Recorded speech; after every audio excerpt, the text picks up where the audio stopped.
Bismillahirrahmanirrahim. Assalamualaikum warahmatullahi wabarakatuh. Selamat pagi anak-anak kelas 5B. Semoga hari ini kalian tentunya selalu berada dalam lindungan Allah Subhanahu wa Ta'ala dan selalu diberikan kesehatan. Anak-anakku sekalian, hari ini kita akan belajar pelajaran IPA tema 4, yaitu masih tentang peredaran darah manusia, ya. Perhatikan semuanya. Yang akan kita bahas hari ini yaitu satu, pembuluh darah, ya, pembuluh darah. Kemudian yang kedua, macam-macam pembuluh darah. Yang ketiga yaitu perbedaan pembuluh darah. Yang keempat adalah macam-macam peredaran darah, ya. Jadi kita akan bahas hari ini yaitu pembuluh darah, macam-macam pembuluh darah, perbedaan pembuluh darah, dan macam-macam peredaran darah, ya. Walaupun di sini telah ada gambarnya, yaitu ini adalah pembuluh darah vena, kemudian ini pembuluh darah arteri, dan ini adalah gambar pembuluh darah kapiler. Untuk lebih jelasnya, Bu Iis akan jelaskan satu per satu. Simak semuanya. Ya. Pembuluh darah, ya. Pembuluh darah adalah saluran atau tempat mengalirnya darah dari jantung ke seluruh tubuh atau sebaliknya, ya. Ulangi sekali lagi, pembuluh darah itu adalah saluran atau tempat mengalirnya darah dari jantung ke seluruh tubuh, ya, atau sebaliknya. Ini, ya, ini gambar pembuluh darah, ini juga gambar pembuluh darah, ini juga yang tengah ini aorta, ya. Kita akan bahas, ya, macam-macam pembuluh darah, ya, antara lain. Nah, A. Pembuluh darah nadi atau disebut juga pembuluh darah arteri. Jadi pembuluh darah nadi yaitu sama dengan pembuluh darah arteri. Berfungsi yaitu membawa darah bersih dari jantung ke seluruh tubuh. Sedangkan pembuluh nadi terbesar disebut aorta. Uis akan jelaskan ke sini, ya, perhatikan. Pembuluh darah nadi atau arteri, ya. Nah, pembuluh darah nadi atau arteri yaitu ini nih, ya. Ini di sini, ini pembuluh darah nadi atau arteri, ya. Berfungsi membawa darah bersih, ya. Berfungsi membawa darah bersih dari jantung ke seluruh tubuh, ya. Jadi ini pembuluh darah nadi atau arteri berfungsi membawa darah bersih dari jantung ke seluruh tubuh. Ke sini, ya. Sedangkan pembuluh nadi terbesar yaitu ini aorta, ya. Pembuluh nadi terbesar adalah aorta, ya. Nah, sebelum melanjutkan ke slide berikutnya, kemarin kalian masih ada yang bingung, ya.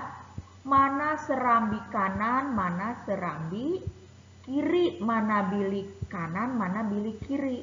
Anak-anakku sekalian, kalian jangan menghafal nomornya, ya. Jadi kalian harus ingat ininya, ya. Serambi kanan, serambi kiri, bilik kanan, bilik kiri, ya. Jadi jangan diingat nomor 1, 2, 3, 4. Gimana kalau nanti nomornya Bu Is ganti? Di sini misalkan 6, di sini 8, di sini 9, di sini 10, atau misalkan di sini 1, di sini 2, di sini 3, di sini 4. Jadi kalian harus menghafal bagian-bagiannya atau organnya ya. Jadi Bu Is ulangi sekali lagi.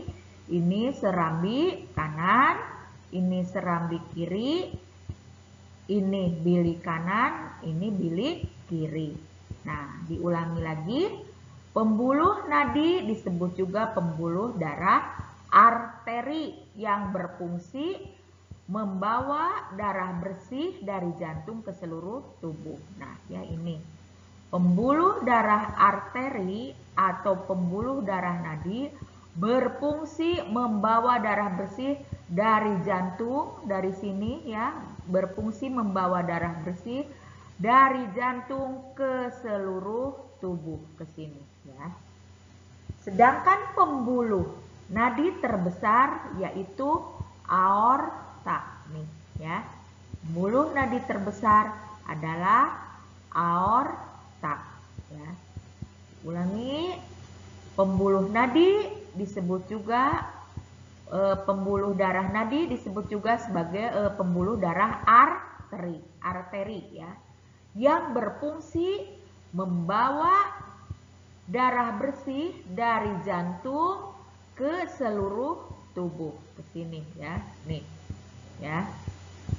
Sedangkan pembuluh nadi terbesar disebut aorta ini ya, aorta. Selanjutnya B, pembuluh darah balik atau pembuluh darah vena ya. Kalau tadi pembuluh nadi disebut juga pembuluh darah arteri, kalau sekarang pembuluh darah balik disebut juga pembuluh darah vena ya, pembuluh balik atau pembuluh darah vena. Berfungsi membawa darah kotor dari seluruh tubuh menuju jantung. Nah, ya.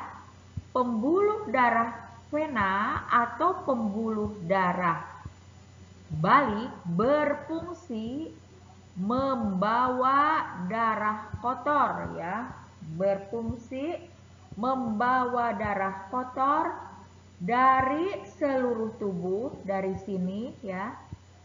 Ya, dari sini, dari seluruh tubuh menuju ke jantung ke sini ya. Jadi diulangi lagi.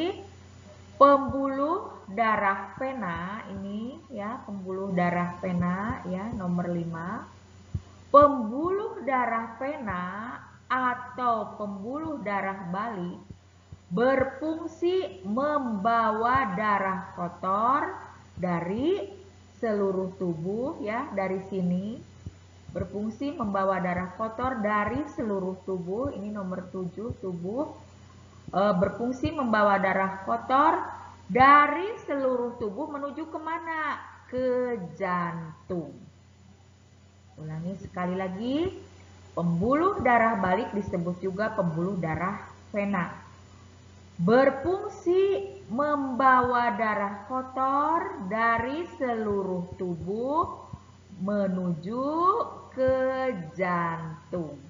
Masih ingat kan yang panahnya hitam, darah kotor atau mengandung karbon dioksida, sedangkan panahnya biru itu darah yang mengandung oksigen atau O2 ya.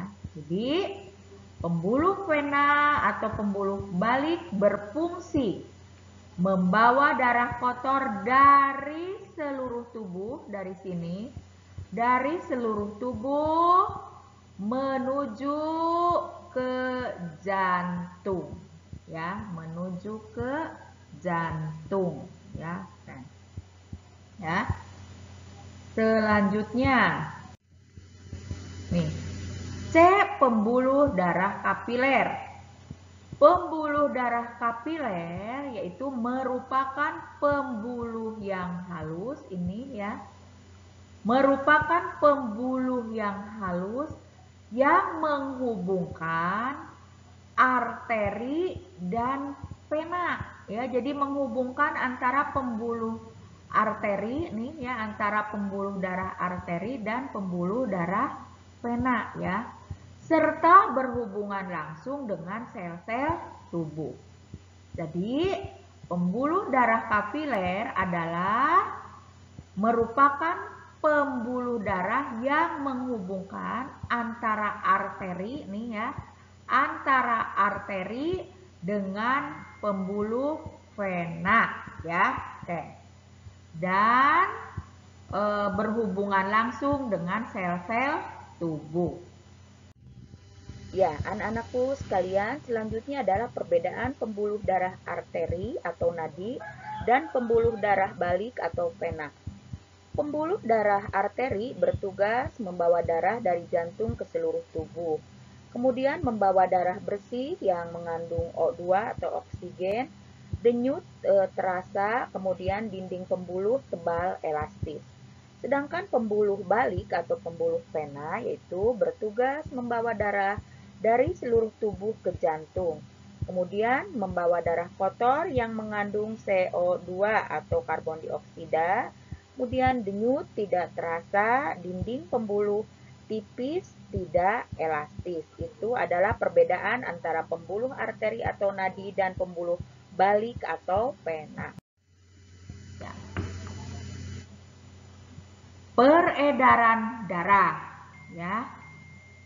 Peredaran darah pada manusia merupakan peredaran darah tertutup karena darah selalu mengalir dalam pembuluh darah. Makanya dikatakan sebagai peredaran darah tertutup. Peredaran darah ada dua macam ya pada manusia, itu ada peredaran darah besar dan peredaran darah kecil. Tentunya kalian harus paham urutan peredaran darah besar dan peredaran darah kecil. Peredaran darah besar. Perhatikan gambar berikut.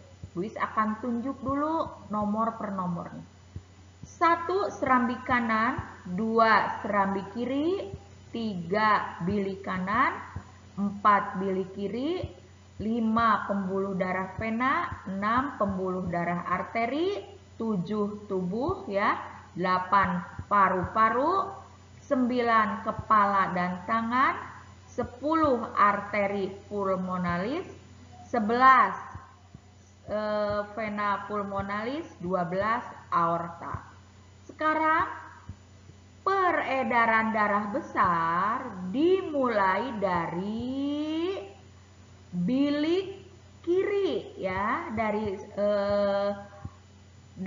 sini ya, dari nomor 4 nih ya. Dimulai dari bilik kiri.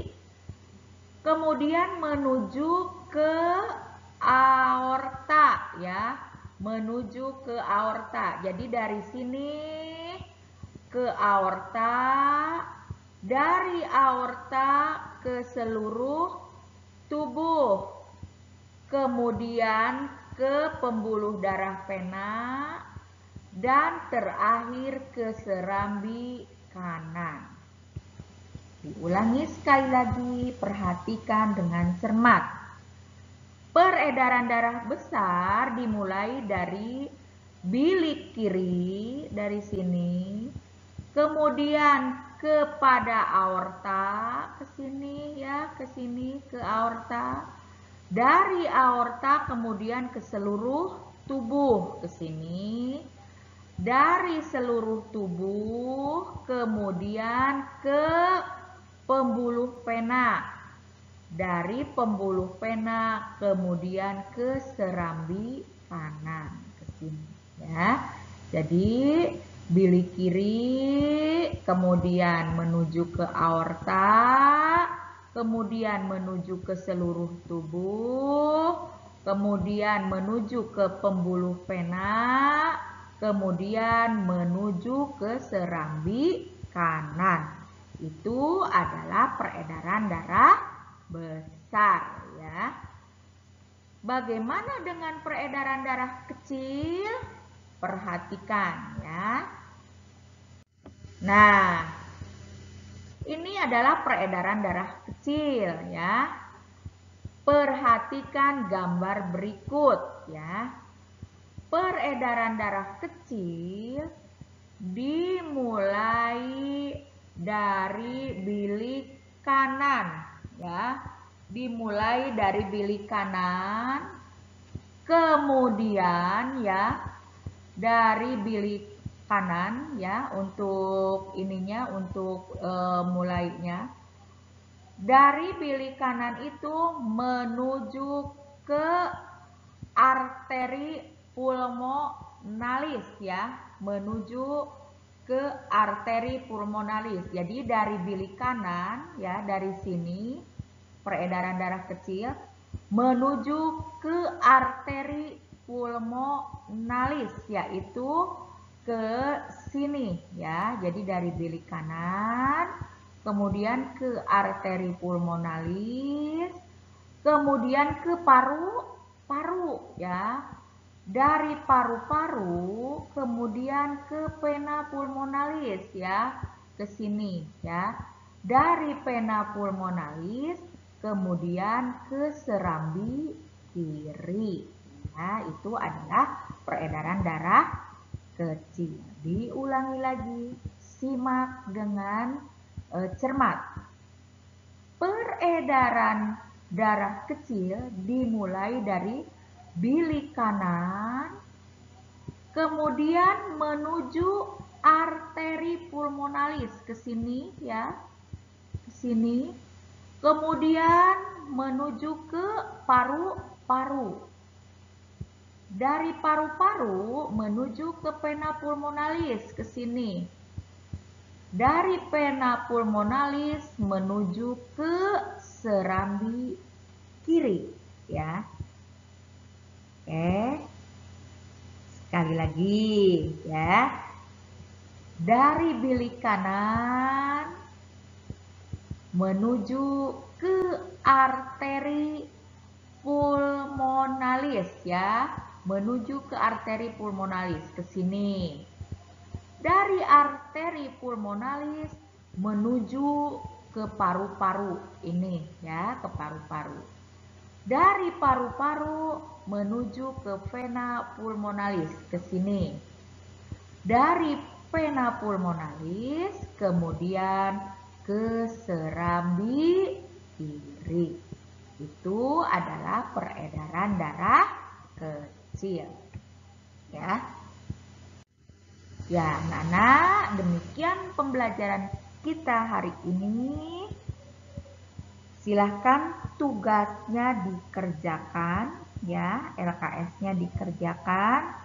Tetapi ingat, sebelum mengerjakan tugasnya kalian harus simak dulu videonya sampai tuntas dengan cermat ya. Jangan lupa selama kalian belajar di rumah harus tetap memperhatikan kesehatan. Assalamualaikum warahmatullahi wabarakatuh.